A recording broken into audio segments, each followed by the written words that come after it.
Oncologia é uma área muito interessante porque tem vários boatos, tem muita fake news, né? É um grupo de pacientes que eles ficam muito desesperados pela cura, medo de morrer, não só eles, como a família, os amigos. Então, eles acabam entrando em todas as mídias de busca e sociais atrás de algumas coisas. Eu sempre falo é que o paciente ele pode cair em todas essas armadilhas. Agora, a gente, como profissional, não. A gente tem que sentar, entender e ver o que está acontecendo. Então, a primeira coisa que a gente tem que entender, né, que é muito falado, quais são os nutrientes que estão ligados ao câncer diretamente. O que dá energia para a célula tumoral? Então, a gente tem duas fontes de energia principais, né? A glicose e a glutamina. A fonte de energia da célula tumoral principal é a quebra de glicose, com a produção de ATP, e a gente vai ver que a célula tumoral tem um defeito aí em relação a essa metabolização, e a outra fonte de energia que a gente tem é a glutamina. Por conta desse uso, né, da glicose pela célula tumoral, antigamente se falava muito de você tirar completamente, né, o açúcar, o carboidrato desse paciente, com isso você ia tirar a fonte da célula tumoral e esse paciente ia ter uma cura, uma melhora do câncer. Hoje a gente sabe que se eu tirar completamente o carboidrato desse paciente, eu vou matá-lo de desnutrição. A pessoa fala, se você não alimentar o doente, você não alimenta o tumor.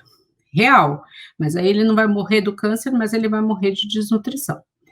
E a outra fonte que a gente tem é a glutamina. Então, a primeira coisa que intrigava os pesquisadores é como a célula tumoral se dividia sem parar, né? É uma divisão anômala e ela vai se dividindo, além dela se dividir sem parar no mesmo local, ela também envia células que se dividem de uma forma bastante importante para outros locais, que são as metástases. Então, em 1931, o Otto Warburg, né, ele fez uma descoberta que foi o quê? Né, que ele até ganhou um prêmio Nobel por conta disso, que a célula tumoral, ela usava a glicose para produzir energia para ela.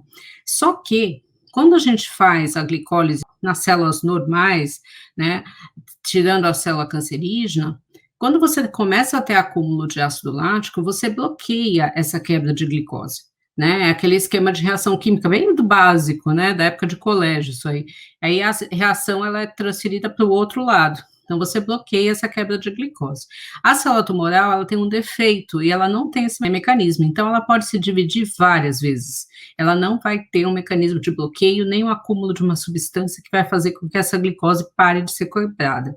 Esse estudo dele foi meio que esquecido. Em 2007 ele voltou a ser discutido porque ele é a base do PET-CT. Um dos principais exames que a gente faz em paciente oncológico é o PET-CT, que é para você ver onde tem possíveis metástases, onde você tem o tumor principal, e a base do PET-CT é o quê? Marcar áreas que você tem grande utilização de glicose. Por isso que o cérebro aqui, né, aparece bem marcado, né, bem vermelho. Então, isso sempre vai aparecer. Às vezes a gente vê várias áreas, né? Então, sempre que eu tiver um local com muita utilização de glicose, a gente vai ver no PET-CT, inclusive uma das coisas que você faz para não marcar de uma forma errada é reduzir o consumo de glicose no dia antes do exame, se tiver com parenteral, a gente para parenteral e por aí vai. E aí, esse esquema aqui mostra a célula normal e a célula cancerígena, né, que tem esse defeito na mitocôndria, e por isso que ela consegue quebrar a glicose indefinidamente.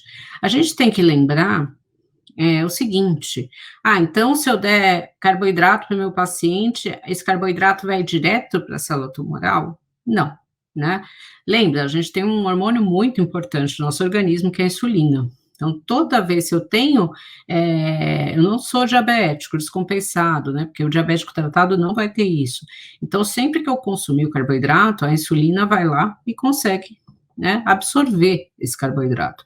Então, para eu pensar que a glicose está indo diretamente para o tumor, só se a pessoa comer uma quantidade absurda de carboidrato e ela tiver algum mecanismo de resistência à insulina ou um diabetes maltratado para sobrar glicose para ir para esse tumor.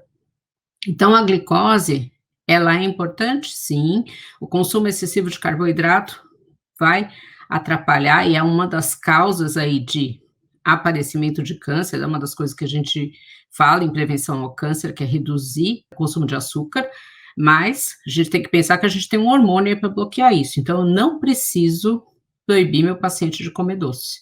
Isso é muito comum, tá? Então, geralmente, que começa a gente pensar em jornada do paciente, ele vai procurar algum profissional que não tem essa informação, a primeira coisa que ele proíbe é doce. Depois ele proíbe carne vermelha, né? Hoje eu atendi uma paciente que perdeu 15 quilos, ela não tem quase nada para comer, ela foi passando com várias pessoas e cada um proibia uma coisa, né? E até curiosamente eu nunca tinha visto ninguém proibir peixe, mas ela estava proibida de comer peixe também. Então, assim, ela perdeu peso porque ela não podia comer nada.